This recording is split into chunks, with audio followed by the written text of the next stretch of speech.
Sure how I feel about a Hispanic Flash. Like, I understand the reason for it, diversity and all that fun stuff. Arriba, arriba, adale, adale. Yeah, there's your Mexican coming out here. Would you shut up?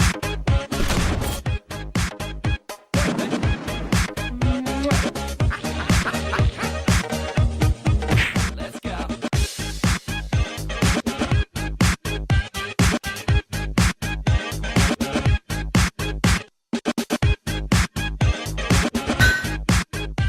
Hi, Faceless here, and today I'm doing a spoiler review of Batman vs. Superman: Dawn of Justice with my friend from SeeSquee Talks, SeeSquee. Say hello. Hello. How's it going? And what can I say? God damn it. I let it sink in. I gave it some time to let it sink in and just see if I might feel a little better. And I do feel a little bit better to a certain point, but there's still a lot of stuff that I want to talk about. Now, I do have a third opinion here. It's not my opinion, but it's you know the guy who did the Vegan Sucks video on my channel? Yeah. And the Christmas rant? Yeah. Well, he's not here, obviously, but he posted something on Facebook, which I figure I would share with you guys. So this is not my view, this is not your view, this is the view of the mighty Testocules. Okay? That's what he calls himself. And he says, these are the things I need to pick apart about Superman versus Batman. 3 dream sequences for Batman. 3. The third was 10 goddamn minutes long and had nothing to do with the goddamn movie. Right. Did we really need to go through Batman's origins again? It can be summarized by a kid looking sad over a couple of coffins, then a fade to a grizzled-looking Ben Affleck. Superman is still boring, and his romance with Lois Lane is still dull. Side note, I'm very disappointed that all I got to see of Lois Lane was side boob. Oh, God. I knew that was coming up. Hopefully it'll show a little bit more in the rated R version. Maybe. Who knows? This is one that I do agree with. The pacing in this movie is terrible. Anytime good action is going on, it gets put to a sudden stop either by another character doing something unrelated or having a conversation that goes in a completely different direction. Exactly. Lex Luthor ruins everything. Not just by being the bad guy, but by being a poorly written character. We get it. You're unstable. Shut the fuck up and quit ruining what little tension this movie gathers up. Alfred, we're cool. You keep doing your thing, you crazy butler. Wonder Woman, your look is all wrong. What you have got going is Middle Eastern supermodel when you should be a Greek bodybuilder. Also, next time, try to do some cool stuff on screen. You did nothing interesting in the whole movie. Again, these are not my opinions, these are his opinions. Okay. The Flash, why are you even here? I get that you're a teaser, but that could have easily been served just by showing a little lightning bolt emblem somewhere important. Also, who decided to make him look Hispanic? What you have is Speedy Gonzalez. And then he tails that off by saying, that is all. You may now lead me to my bourbon. He may have been drunk when he wrote this. What did you think about the movie?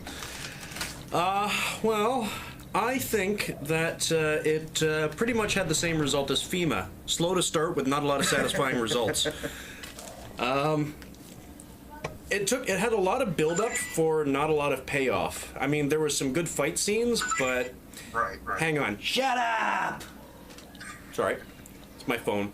It had a lot of good fight scenes. Batman was exceptionally brutal. Like, your comparison with Arkham Asylum was pretty well spot on with what I was thinking when I saw the movie. But, yeah, there's just a lot of stuff. Lex Luthor. I spent a lot of time going, what the hell? And in the scene where he blows up the Congress or whatever it is. Right. When he blew that up, I was sitting here going, okay, well, is it bad that I knew that he was going to blow the place up the second I saw him not go in? Let's just say that for me, that was actually really good. It was kind of done well. It was a very Lex Luthor thing, if you ask me. I just realized, I know exactly when I knew that they were going to blow up Congress. I think I might know. As soon as Lex Luthor showed up with this really fancy wheelchair. Yeah. Oh, shit. Yeah, I knew that it had something to do with it. I was just like, okay. I was like, that's either a mech suit or a bomb. I was thinking mech suit. To be really honest with you, mech suit. Well, yeah, because Lex Luthor does have mech suits in certain iterations. But, you know, when he was in the Congress area, I kind of knew. Right there. It was just like, oh, with the T and her just kind of looking back and forth like, oh shit. And what Lex Luthor told her earlier, the Congresswoman, you know, you're going to be in a hot seat today. It was just like, oh shit. That they did well. I did like that part. Yeah. What did he do to Lex Luthor that hates him? Why he hates him so much? Well, I'm sure this will show up in the R-rated deleted scenes, but I think he touched him in his no-no place. Oh, damn. Show the court on the doll where the metahuman touched you. Yeah, no kidding, right? Jesse Eisenberg's was very unstable. I've always every version of Lex Luthor that I've seen has been, yes, a little unstable, but also incredibly rational. Right. So I mean, I'm more of a Marvel guy than a DC guy.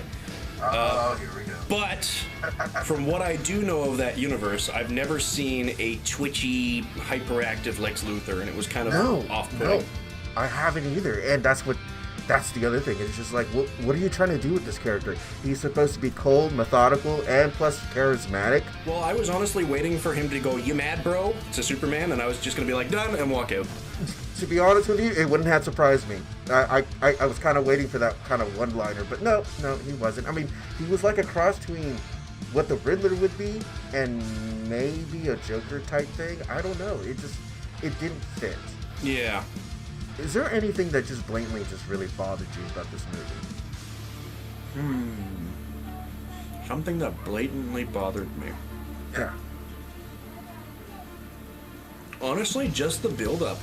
Just the build-up? About halfway through the movie, I was like, what am I even doing here? I'm not enjoying this. It was more political, wasn't it? Yeah. And then they got the big Batmobile chase scene, and I was like, yes, finally some action. And I then know. Superman cock-blocked us.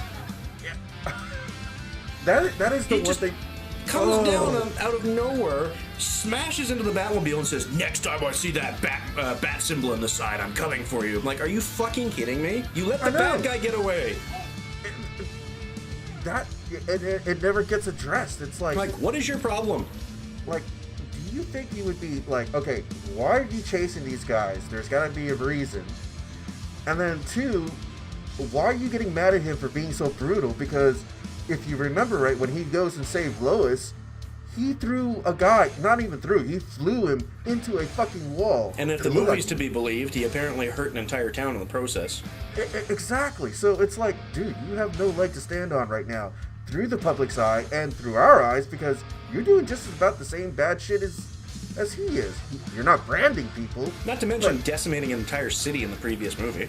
Exactly. So that part of it just didn't make sense. The motivation behind it was just like, what? I'm going to push my inadequacies on you, you puny human. Pretty much.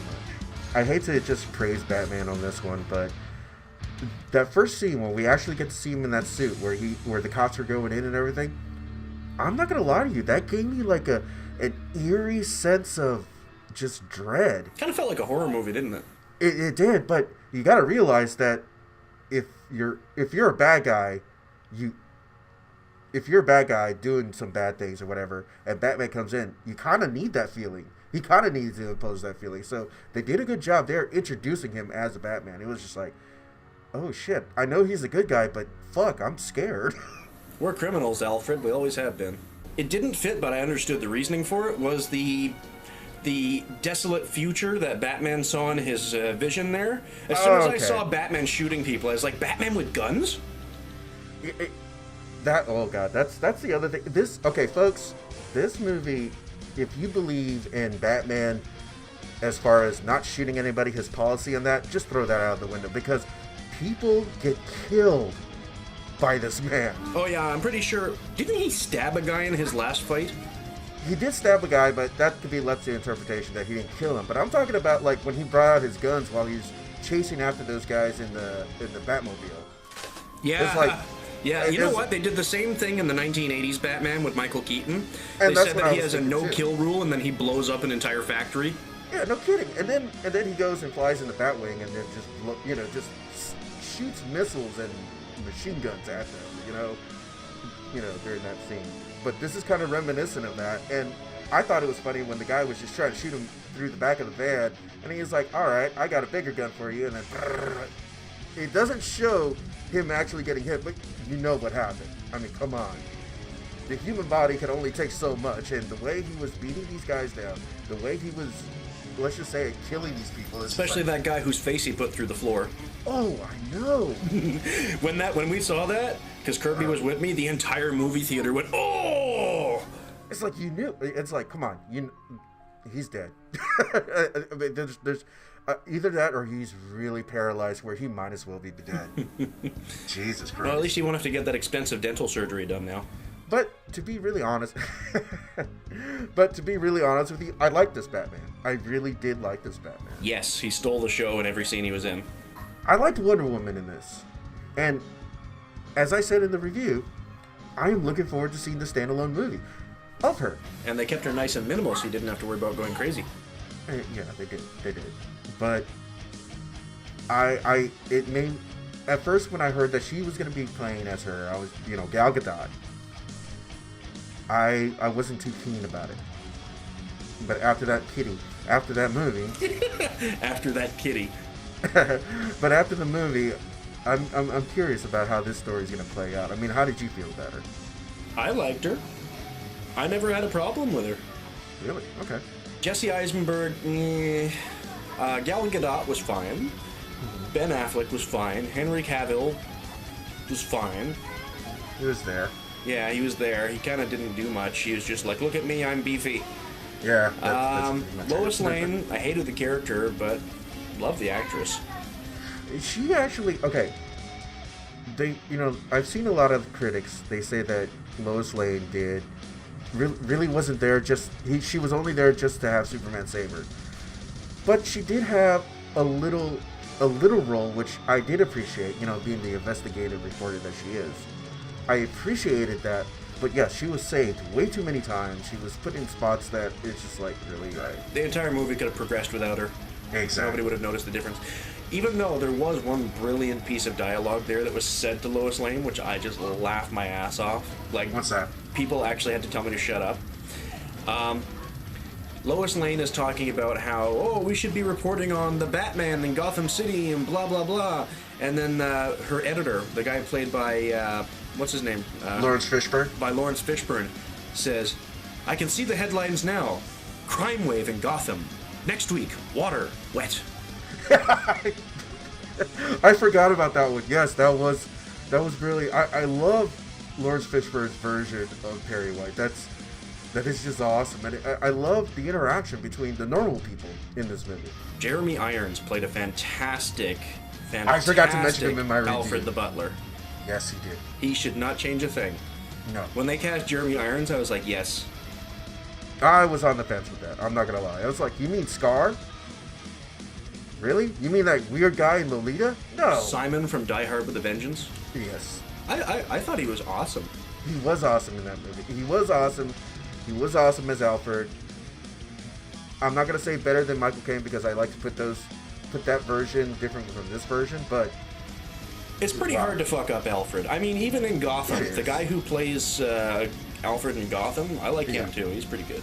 You know that his father was the Third Doctor. Yeah, John Pertwee. Yep. How they shoehorned the whole cameos for the Justice League. Through the email? Really? Cyborg? I don't know about that one. I'm... Did you go to the bathroom during that part? No, I didn't, because I was curious of how they were going to do how they're doing it all, and it was just like each one of these characters had like a good 5 to 10 second blurb about themselves. Flash's was good. Aquaman's was a little drawn out. Cyborg's was really drawn out. I'm not so sure about Cyborg. I never really liked him as a character, to be really honest with you, so I really could kind of care less. Yeah, but we spent 3 minutes staring at a guy who was like half of his body up on a thing while a guy was dicking around on the camera. And you notice who the father is, right? No. He's the guy that played as Dyson in Terminator 2. Right. So, again, he's dealing with cybernetics. I'm just throwing that out there. Must be stopped. I didn't understand. Will come after us and kill us all. That was terrible. Oh, that would have been a big turn. It was like, and here comes Mr. Freeze. I'm back. Well, considering that they're crossing over 21 Jump Street and Men in Black, anything's possible. When it comes to the DC cinematic universe, is Jason Momoa playing Aquaman. Which you only got to see for like, I don't know, 10 seconds. Yeah, but I never liked Aquaman. But as soon as I saw Jason Momoa getting cast as Aquaman, I was like, yes, that. Because Jason Momoa frequently and consistently plays badass characters. He was Ronan in Stargate Atlantis, he was Conan the Barbarian, and then he was Khal Drogo in Game of Thrones. So yeah, I think they did a good choice, but again, you really didn't see much. If you were hoping to go see this movie and see a lot of Aquaman, you're only going to get 10 seconds, and mostly he's just doing this. Yeah. But I am looking forward to seeing what they come out with more with him, because I've always said that they needed to do something more with Aquaman. He's more than just a guy that just talks to fish, God damn it. Save me, Aquaman! Sure, can you get a little closer to the water? Exactly. I mean, if you look at the DC animated universe, he's badass. But I did like the Flash's cameo when he broke through the barrier and said, "Lois is the key. You were right about him." And I was like, wow, that was pretty vague. Speaking of the Flash, two problems with the Flash. One, well, it's not a big thing so much as it is little things that irritate me, kind of. Right. Okay, one, Ezra Miller playing the Flash. Not really sure how I feel about a Hispanic Flash. Like, I understand the reason for it, diversity and all that fun stuff. Arriba, adale. Yeah, there's your Mexican coming out. But here's my big issue, okay? In the end, I'm not going to care too much. Like, when Gal Gadot got cast as Wonder Woman, I was like, cool. Yeah. But here's the other thing, and I'm just trying to look up his freaking name right now because I can never remember it. So, hang on a second. I got to remember. Grant Gustin. Okay. They should have had Grant Gustin do it. They're talking about this big DC expanded universe. Marvel is putting everything into TV and in movies and keeping everybody the same, but DC doesn't want to cast similar actors. What's wrong with having Grant Gustin be in the movie? I think Grant Gustin is a fantastic Flash. I don't know. I've argued this a long time. I mean, when it comes to the DC universe, they are treating what they have in the TV shows and what they have in the movies are two totally different universes. If they just had set things, if they took a little bit of time editing and set things right, because it felt so, there were a lot of parts that felt so shoot in between the political aspect of it, and then we have Batman trying to do his thing, and then trying to set up the whole fight between Batman and Superman, which the fight itself only lasted like 10 minutes. Yeah, but in the end, I was right. It was a kick-ass fight. Do not get me wrong. It was a kick-ass fight. A lot of it is reminiscent of Return of the Dark Knight, that the graphic novel they have. That's the one by Todd McFarlane, right? No. Frank Miller. Right. What am I thinking of? Yeah. They not too long ago they adapted it to an animated movie, which is good, you know. But if you've seen that, or if you read the comic, that's where they pretty much got the basis on how he was able to disable Superman, so to speak. Yeah. And it still works. I mean, if they made a live action movie, this was it right here. And can I just say that before Lois Lane interrupted, Batman would have totally killed Superman. Oh yeah, definitely. I mean, he was right there. But that brings up another point right there. I never made that connection between their mother's name. Neither did I. Huh? Me neither. I mean, I thought that was really smart, because he said Martha, Bruce was just like, why did you say her name? And then it just clicked. I was like, holy shit, they got the same mother's name. And that was really smart for them. I like that. That was the good part. Martha doesn't die tonight. Exactly. I'm still trying to find out how Lex Luthor figured out that Superman was Clark Kent. They never explain that. Like, seriously, they grab his mom, and then he's like, "Hi, Mr. Kent," and I'm sitting here going, "How do you know that?" Exactly. Of all the shit that they exposed, of all the shit that they talked about, of all the shit that they detailed, they skipped that. They skipped that. I have feelings on the cutting room floor, to be really honest with you. But they did. It's just all of a sudden, oh, he knows. Well, how? Like, they didn't even show it when he was in the ship. Like, it didn't say, "Hi, Clark." No, it didn't say anything like that. You know, Clark Joseph Kent. Okay, so yeah, we kind of figured you know, but how, motherfucker? I mean, I understand you're supposed to be smart, but Jesus. I got really mad there a second ago. Okay, let's talk about the death of Superman. There are some people that cried. Even Lady Gotham, she told me that. Kirby ugly cried. she did not. She doesn't have the feels or anything. She doesn't like Superman, or she could care less about him. But this one actually made her cry. For me, it was more or less like, "Oh, you guys are going this route. Why?" Yeah, same thing. Why? I was like, well, geez, we're like 2 hours into the movie. You're not going to have enough time for this. How are you going to show his miraculous return?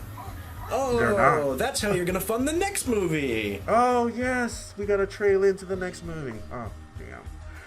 I think my biggest problem is that Superman just got his first movie. And then we're going to this sequel, which isn't really his sequel. And he gets shish kebabbed. He gets shish kebab. It didn't give the audience time to actually just look at him and say, yes, Henry Cavill is Superman. No, we're going to kill this motherfucker off at the end of this movie.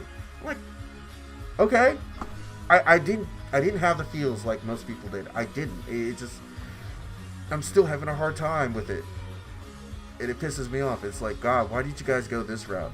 They tried so hard to make it sad. They're like, oh, look, here's Clark Kent's mom.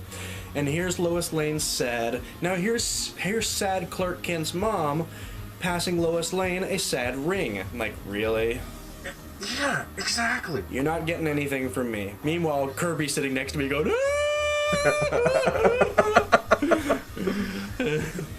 the theater, when we left the theater, when me and RJ, when we left the theater, nobody was talking, nobody clapped, nobody did anything.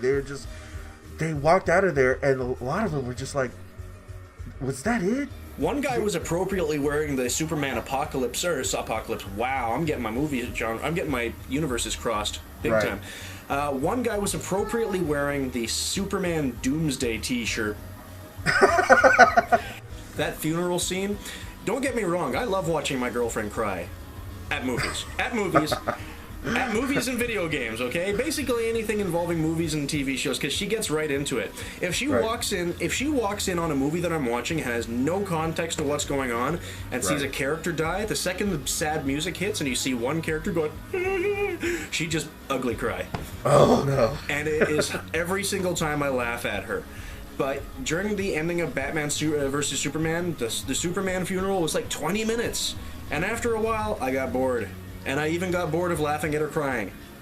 You know, didn't it feel like that they were just prolonging it? It was like, okay, come on, get this over with. Like, we get it, he's dead, go away.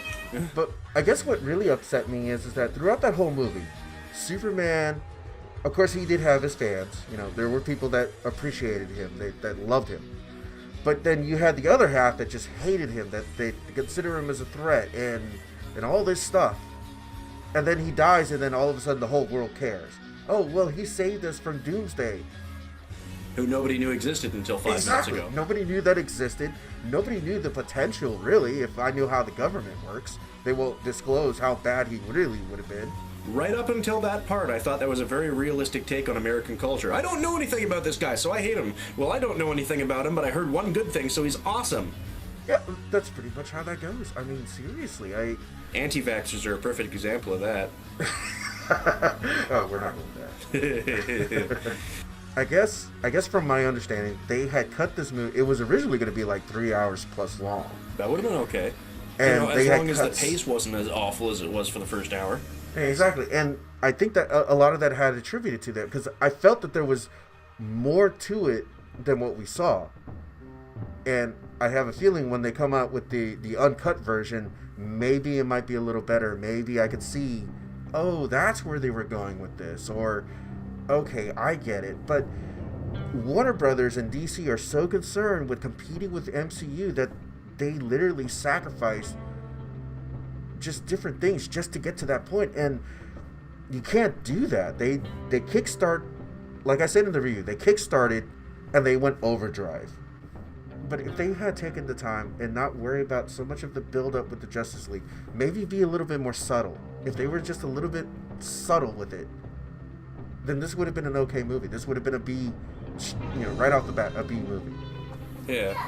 But instead, we got what we want. And I'll say this like I did in the review. I don't know whether to blame the studios, Zack Snyder, or Hollywood. I don't know. It felt like they wanted to put all their eggs in one basket so they could jumpstart the DCU universe. There was a comment that was sent to me. It said, the reason you didn't like this movie is because your expectations were set too high. I had no expectations going in. Going in to go see the movie. The reason why I didn't like it as much as I should have is because my expectations were set too high. Now, here's my response to that. One, I normally don't have my expectations high to set to any movie whatsoever. However, with that being said, goes into number 2, it's Batman and Superman on the big screen. How the hell am I not supposed to have my expectations set high? Seriously, this is a movie that I have waited since I heard about it in the early 90s. It's something I have dreamed, and you're going to tell me, oh, you set your expectations too high. I remember seeing the article in the 90s in the newspaper shortly after Batman and Robin came out saying, oh, there's going to be Batman versus Superman. I think they were originally going to do it with Nicolas Cage. That's why they were going to start doing that Nicolas Cage movie, but then they exactly they were getting that set up back then. Thank God for that. But again, you're going to tell me that my expectations were set too high. Do you not think it was justified? I mean, this is like one of the most anticipated movies for anybody that's a comic book fan. So yeah, my expectations were set high. Overall, and I said this in my vlog last night, and I did kind of allude to it in the review. It's not that I don't like the movie.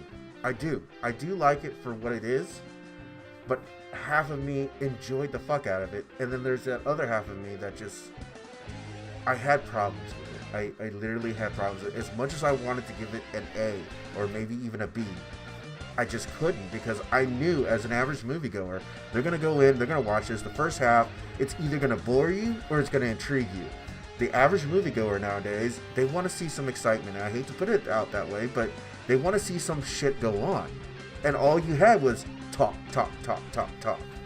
I would have given it a B-, except that, as I said, I about halfway through the movie, I was trying to figure out what I was doing there, because I'd figured out half the movie about 30 minutes prior.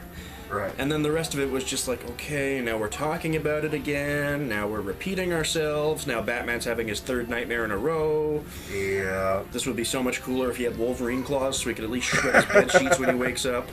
It's good, the pacing's terrible, but you know what, I probably would watch it again. Not in theaters though. I'm not gonna pay, $30 for a popcorn and $15 for a ticket to go watch it in theaters again. I'll just wait until it's in like the discount bin at the DVD store or something like that.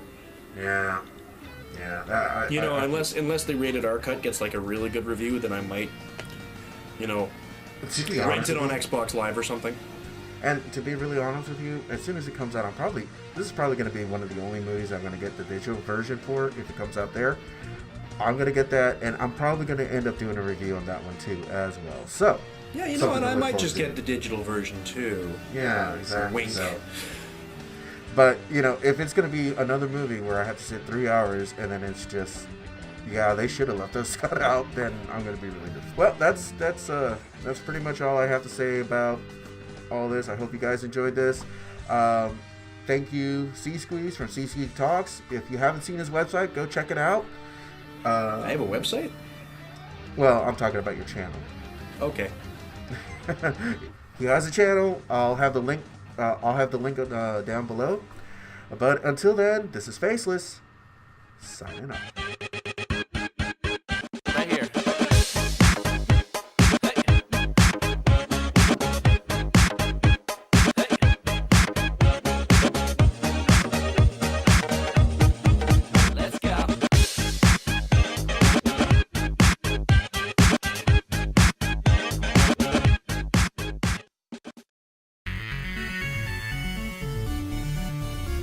Peanut butter disaster.